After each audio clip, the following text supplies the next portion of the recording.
एक ठंड की रात में एक लड़की घर जा रही होती है, लेकिन उस सुनसान सड़क पर उसकी गाड़ी खराब हो जाती है, जिसके लिए उसने टो ट्रक को भी कॉल कर दिया होता है और टाइम पास करने के लिए अपने मंगेतर से बात कर रही होती है, जिसका नाम किम सू है। तभी वहाँ एक स्कूल बस आती है, जिसमें से एक आदमी निकल कर आता है और पूछता है कि क्या आपकी गाड़ी का टायर पंक्चर हो गया है। वह कहती है हाँ, पर मैंने टो ट्रक को कॉल कर दिया है और वह थोड़ी देर में आ जाएंगे। लेकिन वह आदमी फिर भी गाड़ी का टायर चेक करने लगता है। ये बात किम सू को थोड़ी अजीब लगती है, पर उसकी ड्यूटी का समय हो जाता है तो वह उसको थोड़ा सावधान रहने को बोलकर अपनी ड्यूटी पर चला जाता है। इधर वह लड़की देखती है कि उस आदमी की बस अभी भी वहीं पर खड़ी है। तभी वह आदमी अचानक से उसकी गाड़ी की विंडो तोड़कर उस पर हमला कर देता है और उस पर हथौड़े से वार करता है। इसके बाद वो उसे अपने अड्डे पर लेकर आया होता है और उसके साथ गलत करके उसे मारने ही वाला होता है कि वह लड़की कहती है प्लीज मुझे मत मारिए, मैं प्रेग्नेंट हूँ। लेकिन वह उस पर जरा भी रहम नहीं करता और उसकी बॉडी को काटकर उसको अलग रख देता है। इसके दूसरे दिन ही उस लड़की के बॉडी पार्ट्स एक नदी के किनारे मिलते हैं, जहां उस लड़की के पिता आए होते हैं, जो कि खुद 30 सालों से एक डिटेक्टिव रहे हैं। फिर भी वह अपनी बेटी को बचा नहीं पाए। लेकिन जब किम सू आकर ये देखता है तो उसके होश उड़ जाते हैं। उसके मुंह से कोई शब्द नहीं निकलते, जैसे कि अंदर से वह मर चुका हो। जू योन की मौत के बाद अब किम सू कसम खाता है कि वह उसके कातिल को ढूंढ कर रहेगा और वह उसे ऐसी सजा देगा जिसकी वह कल्पना भी नहीं कर सकता। इसके बाद किम सू 2 हफ्ते की छुट्टी लेता है। दरअसल किम सू नेशनल इंटेलिजेंस सर्विस में एक एजेंट है। किम सू का दोस्त उसको एक कैप्सूल जैसा ट्रांसमीटर देता है, जिसमें एक जीपीएस और माइक्रोफोन लगा होता है। वह कहता है कि अगर इसकी वजह से कुछ गड़बड़ होती है तो हम दोनों फंस सकते हैं। किम सू अब जू योन के पिता के घर जाता है और वह उसे 4 लोगों की इन्फॉर्मेशन देते हैं, जिनको कि इस तरह के क्राइम में पहले भी पकड़ा जा चुका था। इन्फॉर्मेशन लेने के बाद वह सीधा काम पर लग जाता है और पहले सस्पेक्ट को ढूंढता है। वह उसे बहुत मारता है, इतना कि वह उसका प्राइवेट पार्ट भी तोड़ देता है, फिर भी वह कुछ नहीं बताता। इसके बाद वह दूसरे सस्पेक्ट को भी ढूंढता है, लेकिन वो भी जू योन का कातिल नहीं होता और वह थक हार कर सो जाता है। लेकिन अब बारी आती है तीसरे सस्पेक्ट की, जिसका नाम जैंग क्यूंग चुल होता है। वह हमेशा की तरह अपने काम में लगा था। कोई लड़की अगर सुनसान सड़क पर दिख जाती तो उसे कैसे भी करके अपने अड्डे पर ले आता और अपनी हवस पूरी करने के बाद उसे मार डालता। इधर किम सू एक इंश्योरेंस एजेंट बनकर उसके घर जाता है और वह उसकी फोटो उसकी मां को दिखाता है और वह बताती है कि हाँ, यह हमारा बेटा है। लेकिन उसके माँ बाप को भी नहीं पता होता कि वह इस वक्त कहाँ पर है। लेकिन फिर वह उसके बेटे से पूछता है तो वह उसका पता बता देता है। अब किम सू उस पते पर पहुंचता है और वहां की तलाशी लेने लगता है और उसको उसके दराज में लड़कियों के बहुत सारे सामान मिलते हैं। लेकिन जब वह पीछे के दरवाजे के पार जाता है तब उसे वहां पर जू योन की वह एंगेजमेंट वाली रिंग मिल जाती है, जिससे किम सू समझ जाता है कि यही जू योन का कातिल है। अब उसके मन में बदले की आग और भी तेज हो जाती है।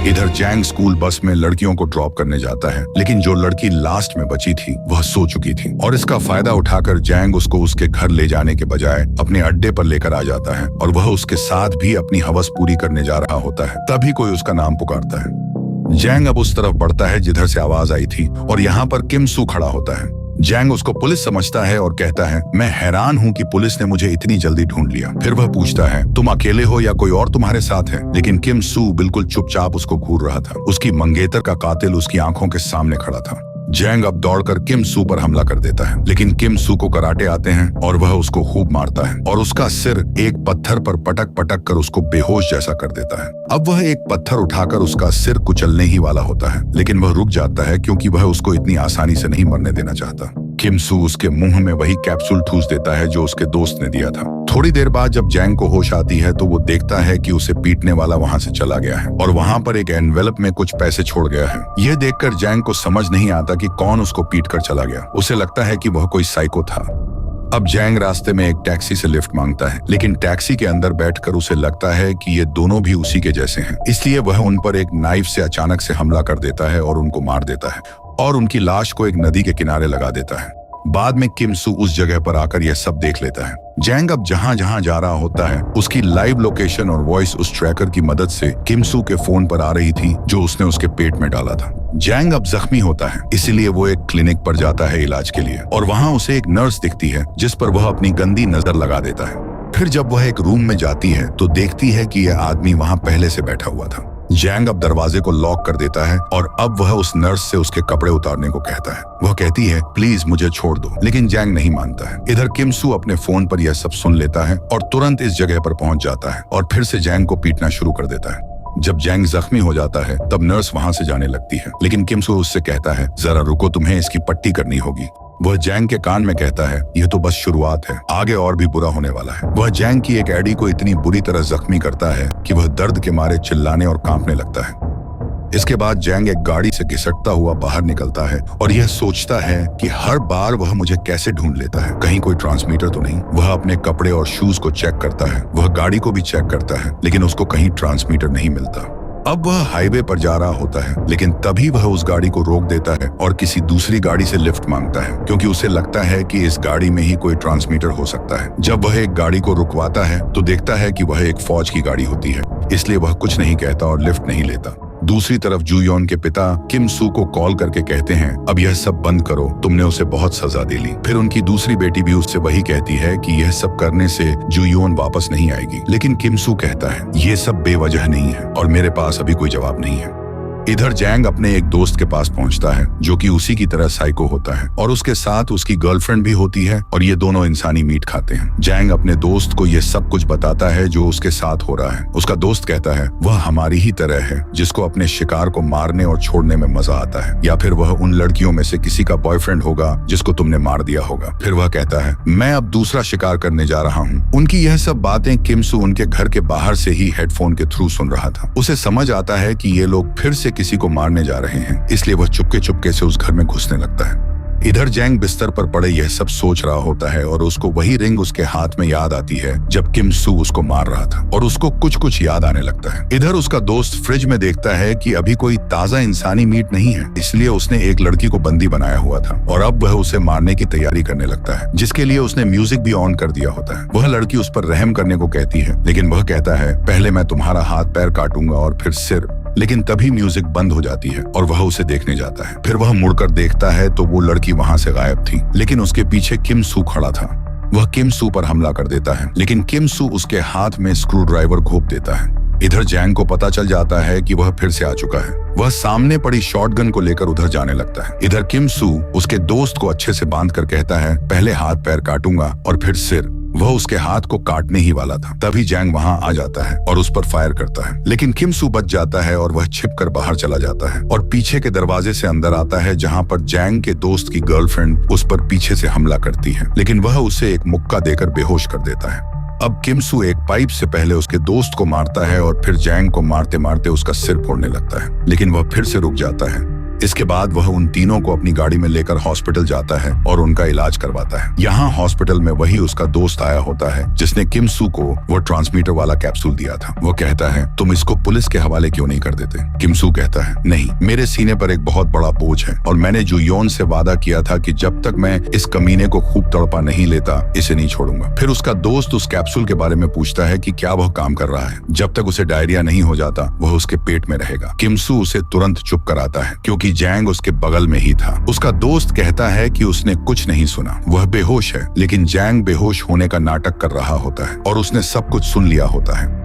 अब किम सू उसको फिर से एक सुनसान जगह पर छोड़ के चला जाता है, लेकिन अब जैंग को सब कुछ पता होता है कि किम सू क्यों उसे बार बार टॉर्चर कर रहा है। उसे यह भी पता होता है कि वह मुझे सुन सकता है। वह किम सू से कहता है मुझे सब पता चल गया है कि तुम मुझे क्यों टॉर्चर कर रहे हो। मैंने तुम्हारी फियांसे को जब मैं मार रहा था तो उसने मुझसे जिंदगी की भीख मांगी, लेकिन मैंने नहीं दी। मुझे उसे मारने में मजा आया। उसने यह भी बताया कि वह प्रेग्नेंट थी और यह बात तुमको नहीं पता होगी। ये बात किम सू को नहीं पता थी। वह कहता है अब तुमको अपनी जिंदगी का सबसे बड़ा अफसोस होगा कि तुमने मुझे पहले ही क्यों नहीं मार दिया। इसके बाद जैंग अब एक केमिस्ट की दुकान पर जाता है और वहां से लूज मोशन की दवा लेता है और अपने पेट से वह कैप्सूल निकाल लेता है और वह कैप्सूल किसी दूसरे आदमी के पेट में डाल देता है और जब तक वहां किम सू पहुंचता है तब तक जैंग जा चुका होता है। किम सू उसे फिर से ढूंढना चाहता है, लेकिन उसके पास अब जैंग की कोई लोकेशन नहीं होती। फिर वह तुरंत जैंग के दोस्त के पास जाता है जो हॉस्पिटल में था। वह उससे पूछता है कि जैंग इस वक्त कहां पर होगा। वह कहता है वह एक शिकारी है, उसे लोगों को तड़पा तड़पा कर मारने में मजा आता है। पहले उसने तुम्हारी फियांसे को मारा